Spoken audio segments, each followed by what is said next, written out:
Haching, Natividad, Lansigan. Isang araw, sa baryo malihim, makikita ang isang puting kabayo. Haching! Haching! Nako, kailan pa natitigan ang pagbahing ko? Tanong ni Meay, ang kabayong maputi. Hindi titigil yan hanggang nalalanghap mo ang amoy ng talahib sa ating lugar. Mabuti pa, manirahan ka na lamang sa balang kalye.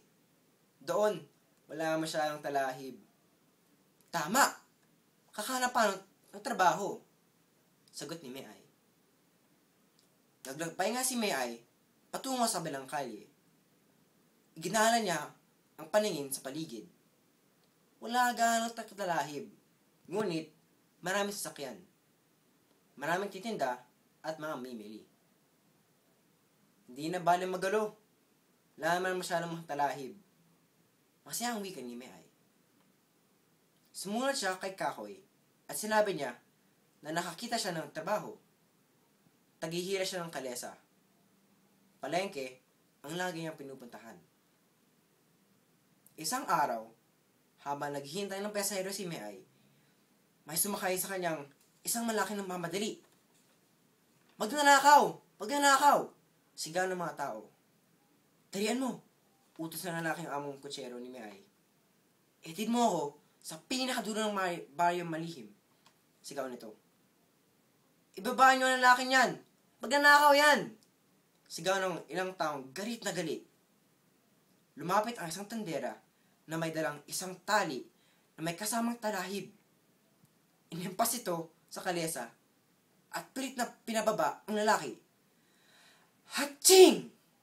Bahing ni Meay. Naiampas kay Meay ang talahib at siya'y bumahing na bumahing. Haching! Haching!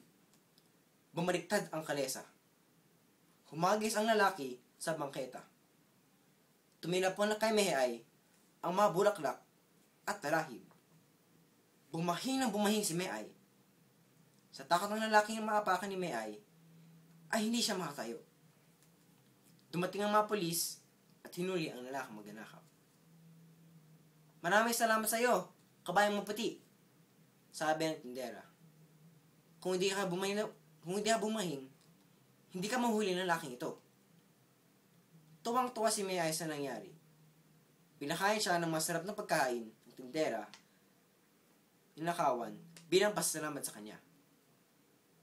May kabutihan din palang nagagawa ang aking pagbahing, wika ni Meay sa kanyang sarili. Kay sarap tumulong ng mga nangangailangan. Mula noon, naging unas sa mga gawain ni Meay